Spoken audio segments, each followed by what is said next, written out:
All right, I'm going to go ahead and get started today. It seems like a lot of you are going to be watching this on the replay, so I'm not going to hold anybody up, and I'm going to go ahead and get started.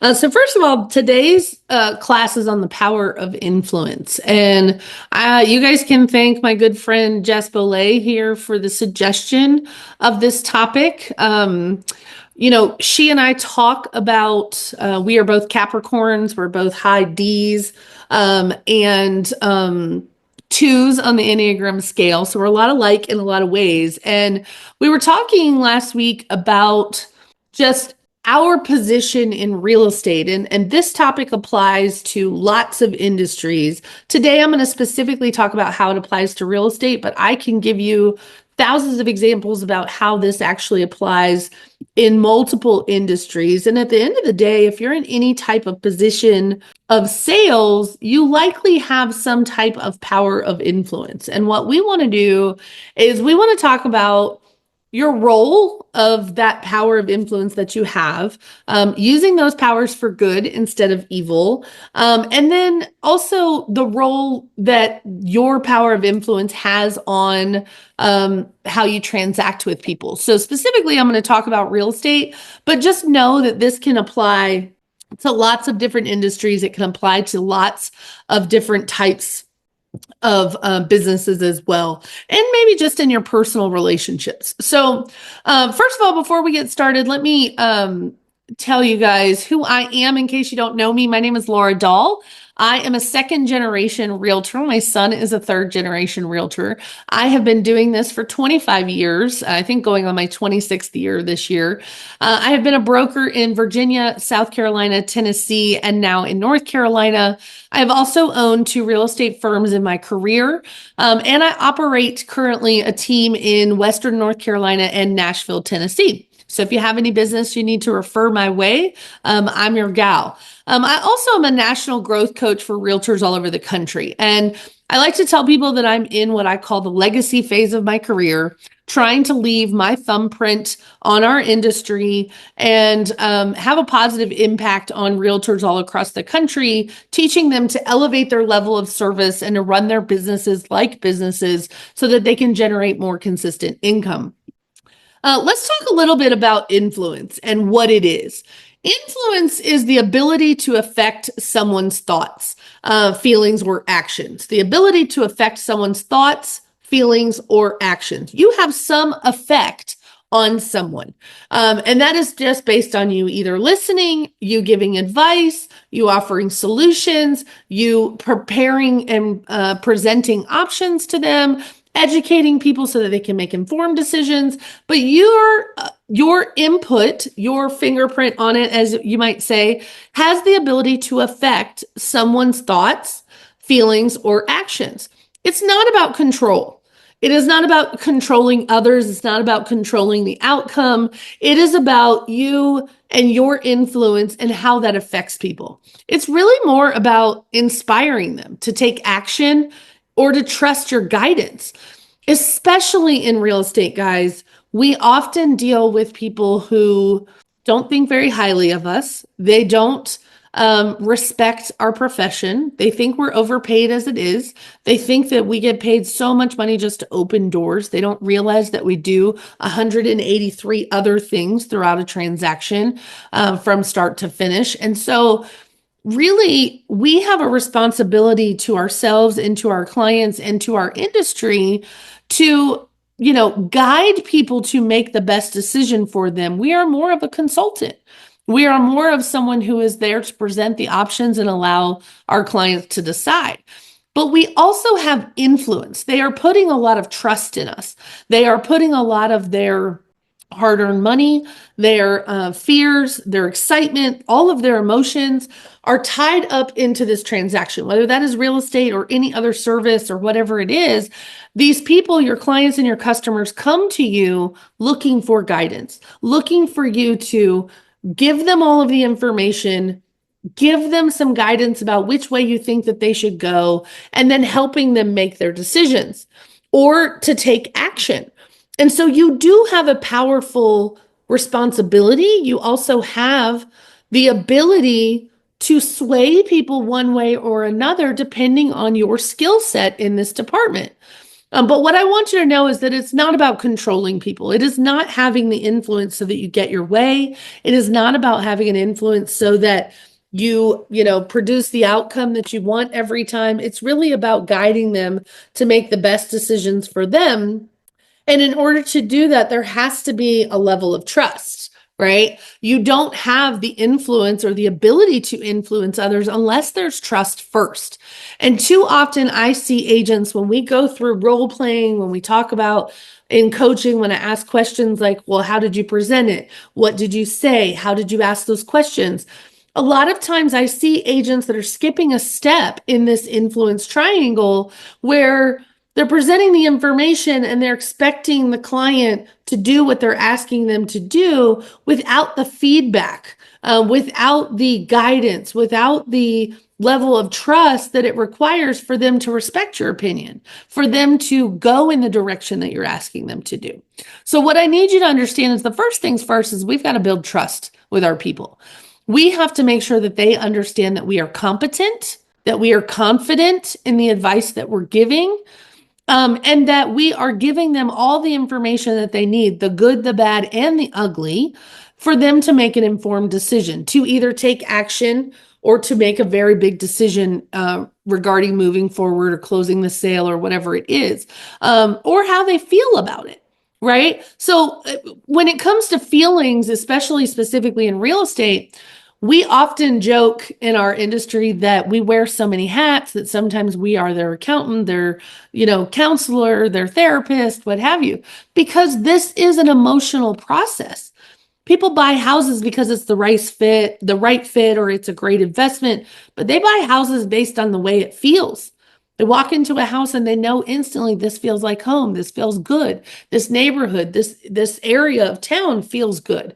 And they're already acting on their feelings and emotions. In order for us, and what happens is our clients sometimes will get heated and they will also, get reactive to situations that occur in the timeline of the process of the transaction. And our job is to kind of remind them like, hey, let's stick to the facts. Let's remind them of what the data says. Let's remind them of what your plan is. Let's remind them of what the negotiation strategy is, or what the pricing strategy was, or the process of buying, and that this is common or normal. They're going to look to you because they don't do this every day. They're going to look to you to guide them about how to keep their feelings in check. And that's where you come in. And so sometimes it does feel like we are their therapist. Sometimes it feels like we are their counselor or whatever it is. And that's because they don't do this every day. Their feelings and emotions are running high. And we have the ability to influence sometimes their thoughts or their feelings about things. But in order to do that, we have to have a first layer of trust. Why does influence matter so much, and specifically in real estate, but why does it matter? Obviously, people are free thinkers. Your clients are going to be able to get mad when they want, to get sad when they want, to be emotionally attached to things. But really, truthfully, buyers and sellers rely on your expertise to make big financial decisions. Again, like I said, this is not something they do every day. This is something you do every day. They may only sell their home that they raised their children in and loved pets or whatever in one time in their lifetime. They're not equipped to handle the emotions that come with that. And you are, because you've seen it many times. They're relying on your professionalism, your expertise, and your experience to help them navigate the things that bring up big feelings. They are looking for someone they feel confident following. And this is where in the beginning of a relationship with a client, you have to evaluate, do I have the trust factor with them? Do they trust me? Or are they still keeping me at arm's distance? Are they questioning all of my advice already? Do they feel like they already know more than I do? Do they trust that you know what you're doing? And have you demonstrated enough competence in your field to make them feel secure that your advice is going to be okay if I follow it? Influence builds trust faster than facts alone. Facts are facts. You could present them in black and white. And if somebody is data driven and they are a fact finder, facts may help solidify trust in that person. But if they are not, they are relying on how their gut feels in response to you. Have you demonstrated proficiency in your area of expertise? Do you have competency in the areas that these people are requiring you to have? Right? Those things build trust. The trust comes from them knowing that you know what you're talking about, knowing that you have a plan, knowing that you guys are on the same team, right? When they know that you're working on their behalf and that that is your priority, not your paycheck. That is what builds trust. And the faster you can build trust with the client, the faster that they are going to embrace your advice, embrace your suggestions, embrace your plans and your strategies. But you've got to have the trust first. You cannot skip from competency to action without the trust in the middle, right? I'll give you an example that I have is two agents give the same market activity report or the same market analysis on a property. As you know, I could line up 20 different agents and I could get 20 different values on what a house is because it is based on subjective opinion. It's based on evaluating the subject property against other comparable sales that are similar in style, features, and age in a specific period of time. Well, most agents have not been thoroughly trained how to conduct a proper market analysis, number one. Number two, they rely on computerized valuation models, to tell them what the house could possibly be worth, mostly because of a lack of training. Computerized valuation models do not replace the expertise and experience of a local market expert. The other part is that often there's no instruction for agents on how to add value for various upgrades. So if the house has top of the line finishes, if they have hardwood floors versus wood laminate floors, if they have tile in the bathroom versus linoleum or vinyl, if they have a fence, if they have additional square footage, most agents are not equipped with the skill set of explaining or evaluating those additions and giving proper credit because we're not appraisers, right? We know what happens in our market. We know what the average price per square foot typically lends. We can compare previously sold homes to the subject property and say, well, this sold for higher because it has these upgrades. But as far as assigning a numeric value to those upgrades, most agents are not skilled enough to do that. And so two agents could go in on the same appointment, provide a market analysis report, and you could get two different values.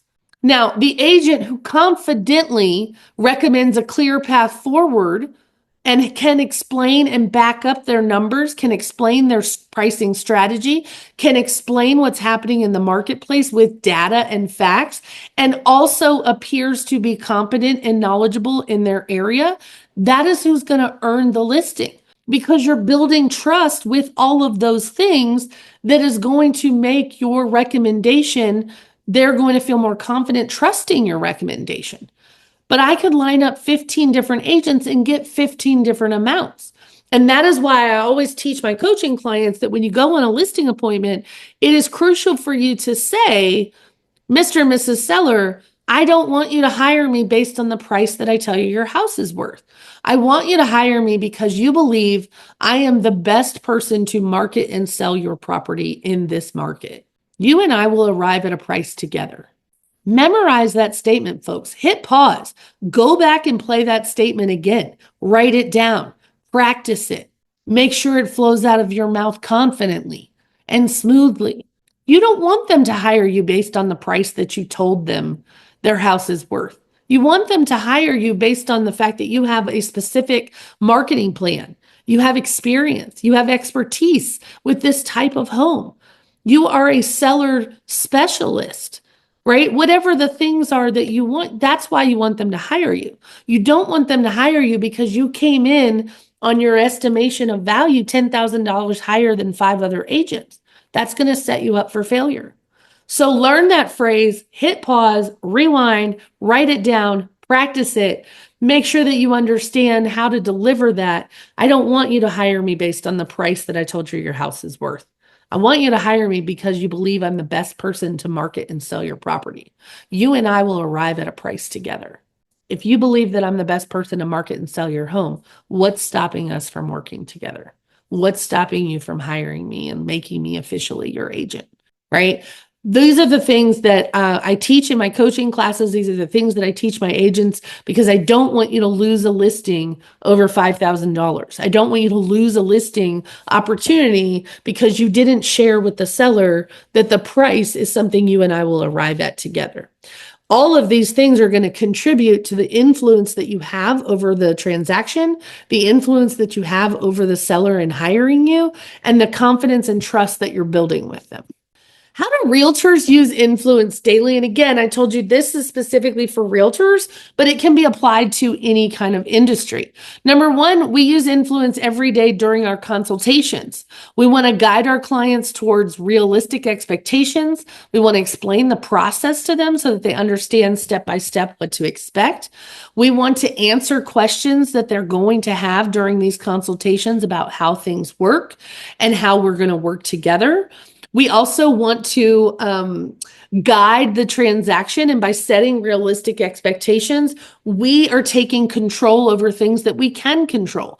You're going to discuss with them how you're going to view houses, when we're going to view houses, which app do you prefer them to look at houses? How do you want them to let you know that they're ready to go look at houses? If you're on the seller side, you're going to talk to them during consultations and you're going to guide them about realistically what should they expect. When we price a property, what does the data say in the market about how much those sellers are getting of their list price? Are they getting above list price? Are they getting 98%? Are they getting offers that are between, 5 and 7% and the buyers are asking for concessions? Set the expectations up front, let them know what you're seeing in the market and explain to them what they can expect so that when it happens, they don't distrust you. When it happens, they're not confused. If I set a list price with a seller, I am going to immediately pull out data that shows them that other sellers in their zip code on average are getting 98 or 97% of list price, if that's the data. So I want to make sure I explain to them. So by setting our price at X, I want you to understand that it is very likely that you will get offers that will be Y. And Y should be a reflection of what that percentage of list price to sales price ratio is.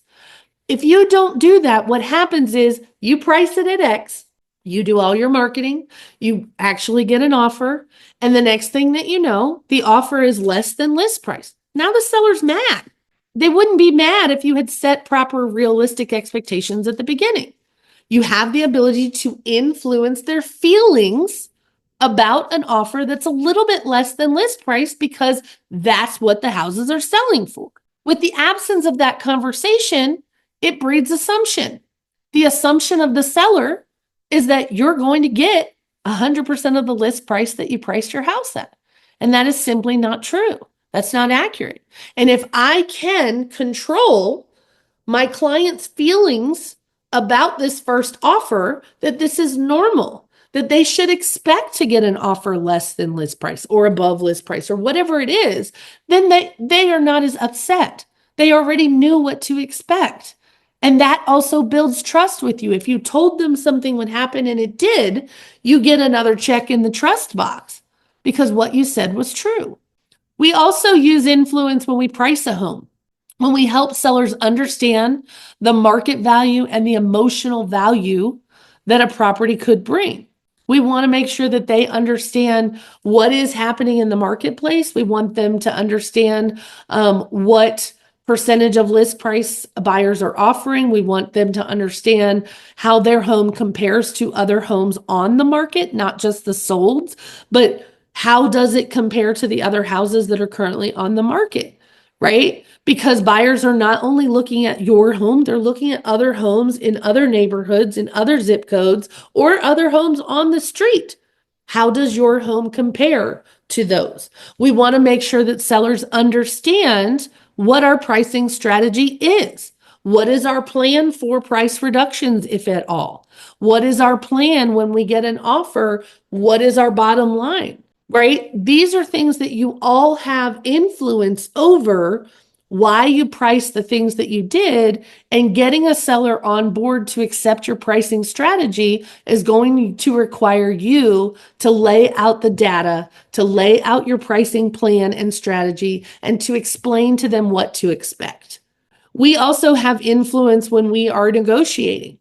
This is the biggest part that we have influence over, whether I am negotiating terms for my client or I am negotiating with my client themselves on my fee or the timing or how long the listing agreement is or the buyer agreement is. All of those things are things that I negotiate. I have influence over those decisions when I explain to people why. When I explain to my clients why I am pricing it this way, or why I suggest crafting the offer this way, or why I suggest we list it for this number of days, there's always a reason behind it. And if you can't explain the reason, you need more training. If you cannot explain to your clients why you have picked this as a strategy, then you need more training. You need to arm yourself with the verbiage that impacts the influence that you have. We use influence daily when we are soliciting referrals, how we influence people to recommend us to other people, right? I always teach my coaching clients to publicly acknowledge any referral that you get and privately thank them, right? Privately thank them with a gift, a phone call, a text message, whatever it is that you do. But publicly thank people that refer you, because that is teaching you to teaching other people to refer to you. Other people want the public acknowledgement. Other people want the gift that you sent. Other people want to know that you appreciate them referring people to you. We have an ability to influence people by just being a good human, teaching people why they should refer you to their friends. What expertise do you have? How is it that you operate that's different than other people? Why do they earn your referrals? How is it that you treat people that's differently than others? How do you roll out the red carpet for your clients? How do you protect your clients? These are all things that will influence people and how they refer you to their friends and family and coworkers, but you have the opportunity to work on how that happens. You have the opportunity to influence people to believe that you are the best choice for that. And that is going to come from trust, education, and competency. And did you demonstrate competency? Did you demonstrate that they can trust you with their referrals? How you take care of their people? Do you keep the person that referred you in communication? When I receive a referral from another agent, I try to give weekly updates to that referral agent, letting them know where we are in the process. We're still looking at houses. We're struggling to find what they're looking for, or we've got it listed, or we're prepping to go on the market. Keeping the person that referred you the business in communication about where they are along the way shows them what kind of person you are. It shows them how you're earning those referrals. And it continues to build trust with that person. Remember, and I'll say this again for the second time in this show, is the absence of communication breeds assumption. I don't want them to make assumptions about how I operate. I want to be in control of that. I want to influence how they feel and how they think. I want to influence the decisions that they make. And if I'm keeping them informed along the way, if I am sharing with them the progress that we're in, then I don't have to worry about them assuming that I'm not doing a good job. I don't have to worry about them assuming how I took care of their coveted cousin or coworker or their boss, right? The other part that we use influence daily is on our social media. You are responsible for building a brand that people want to engage with. You are responsible for building a brand that people want to refer their people to. You are responsible for building a brand that is approachable, that is professional, that is competent, right? We are responsible for putting out in the universe how we want to be perceived. That is your influence. That is your ability to shape the thoughts and feelings and actions of others. If you are constantly putting out content that makes it appear as though you only deal with a certain price range, you only deal with a certain section of people. People are going to assume things. Remember the absence of communication, right? I want you to understand that you have the ability to become a person of interest online that is the same in person.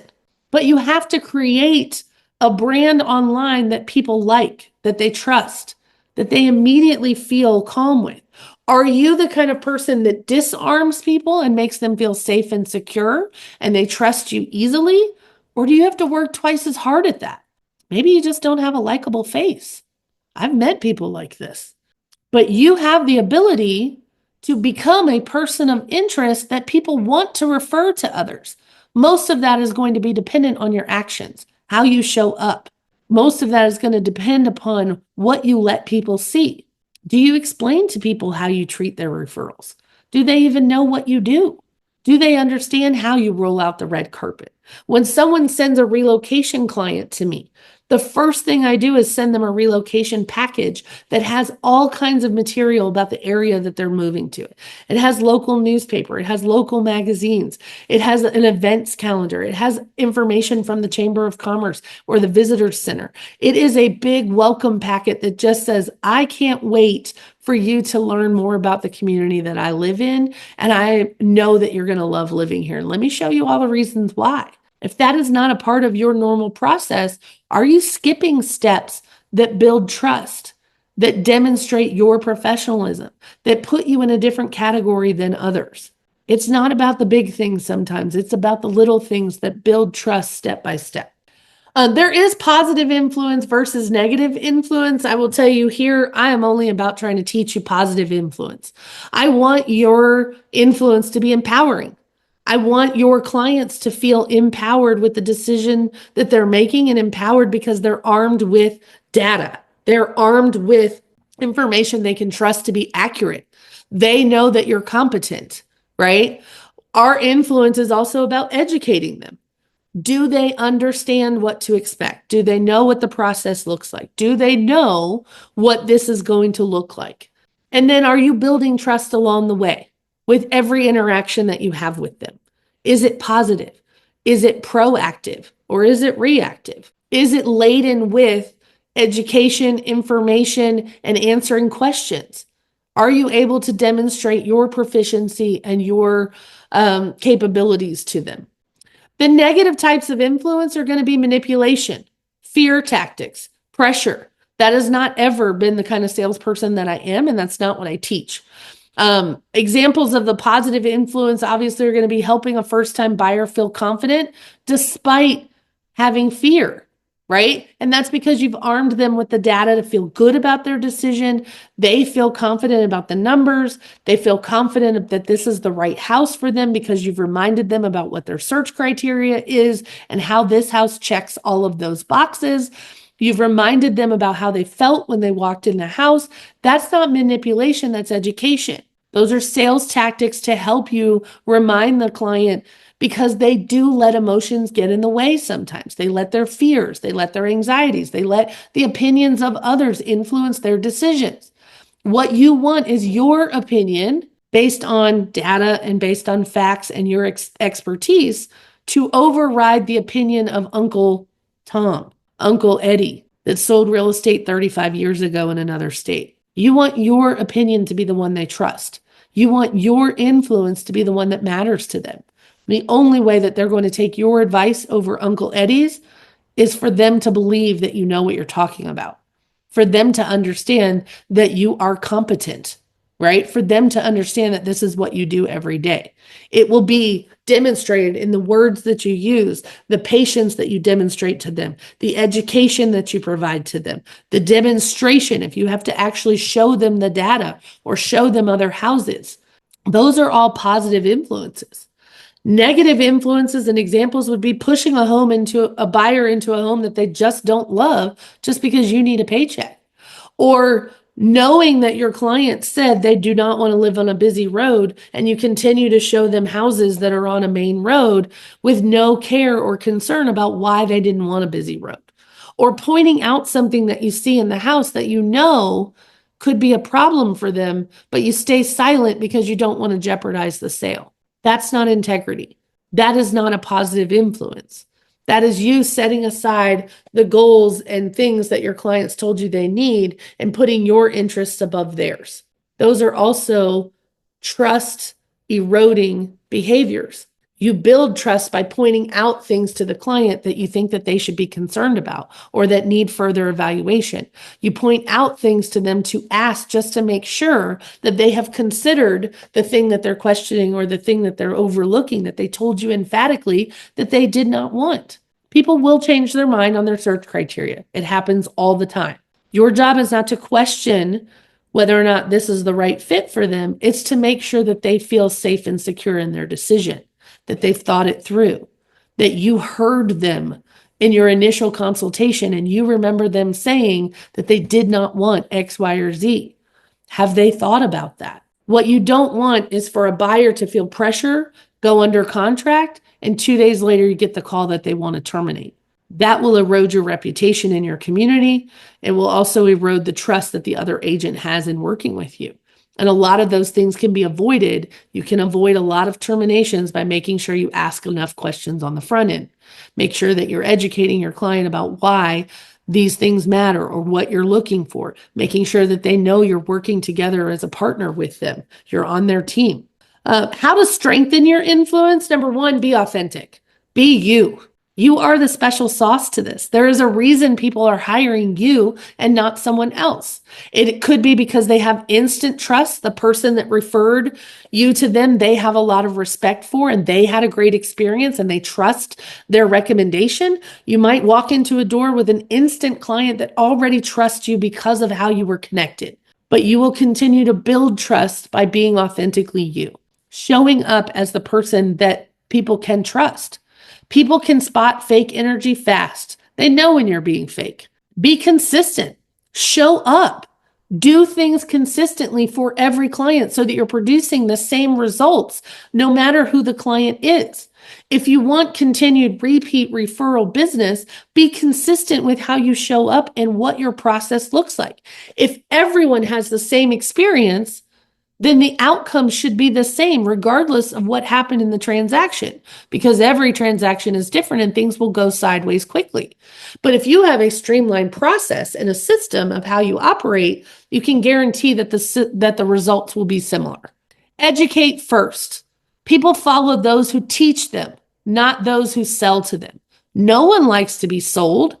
Your job isn't actually to make sales. The houses typically sell themselves. Your job is to navigate the other 183 things that need to be done. The orchestration, the negotiation, the information, educating your clients so they can make informed decisions.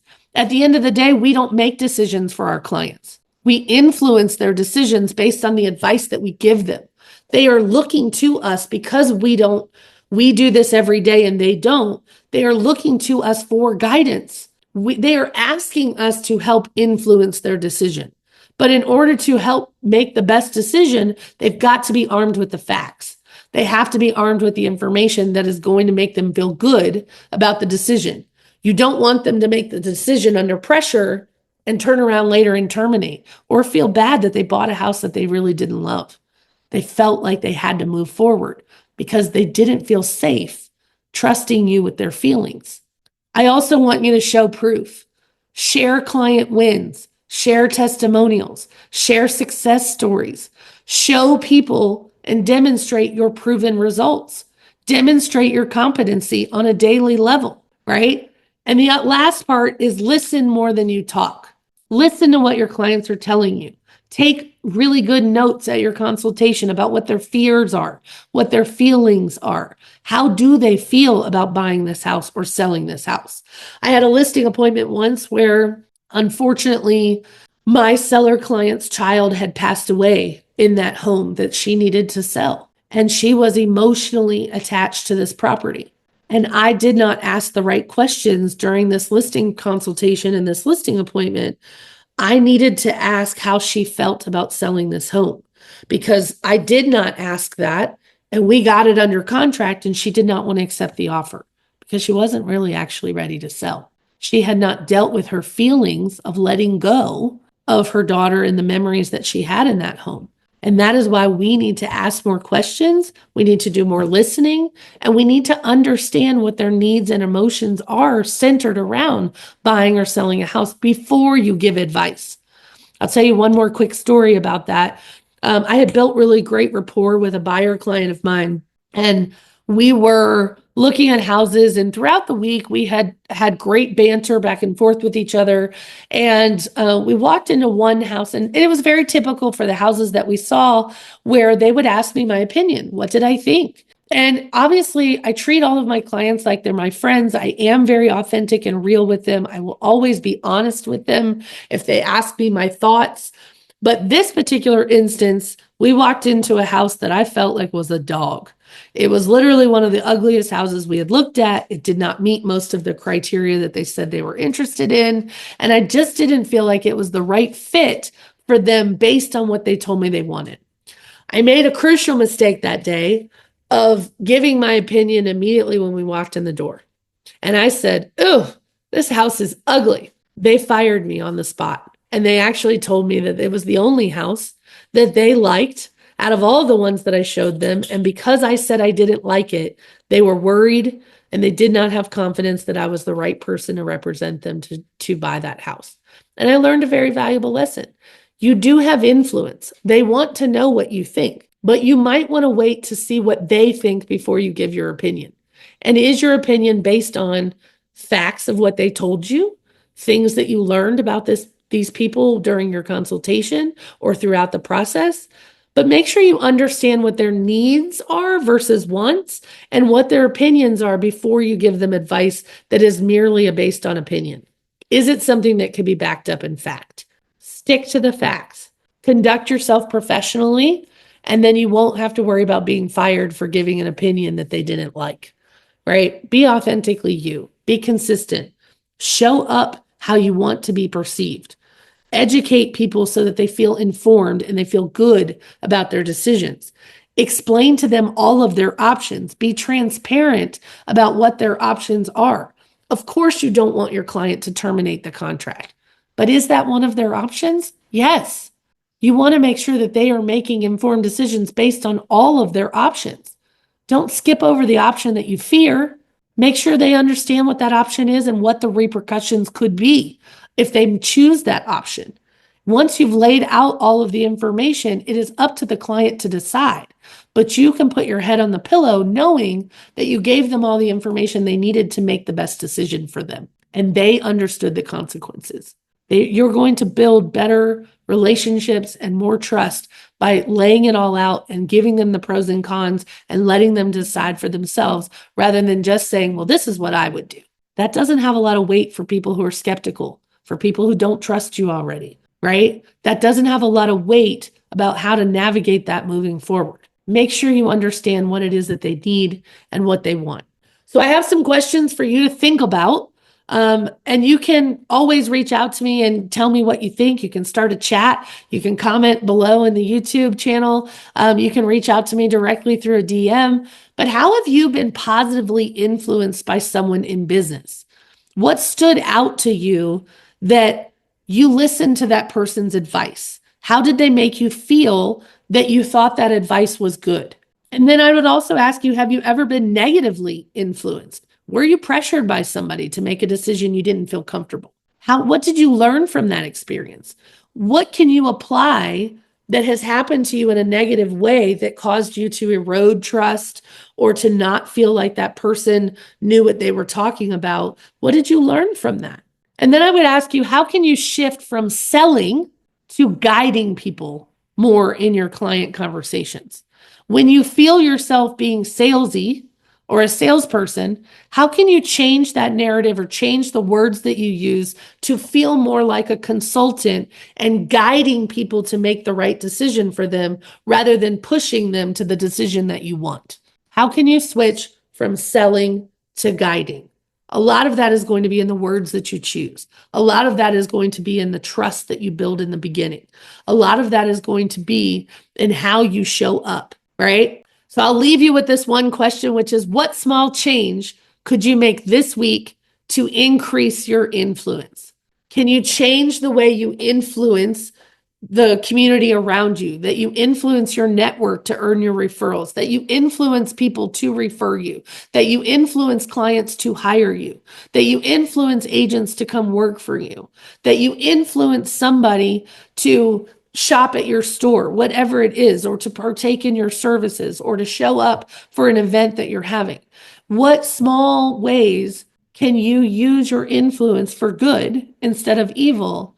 And how does your influence impact the bottom line, your satisfaction with your job, with your life? In what ways are you using your influence for good?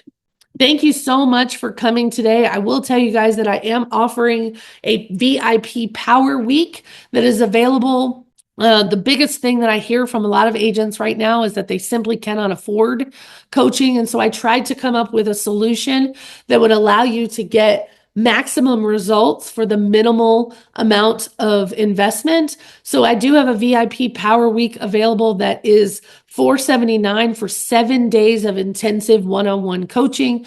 During those 7 days, we will determine an action plan for you of where your business is coming from. We will look at your messaging and your marketing to make sure that those match. We will provide a social media plan for you for the next 30 days that is specific to our action plan. And then we will actually throw gasoline on your lead generation strategies and help you choose the strategies that are best to help you build your business. If this is something that you're interested in, you could message me the word Power Week and I will send you the information to get that to you. You can also find it in the link for the show notes if you need that as well. Thanks so much for being here today. I hope that this session was helpful to you.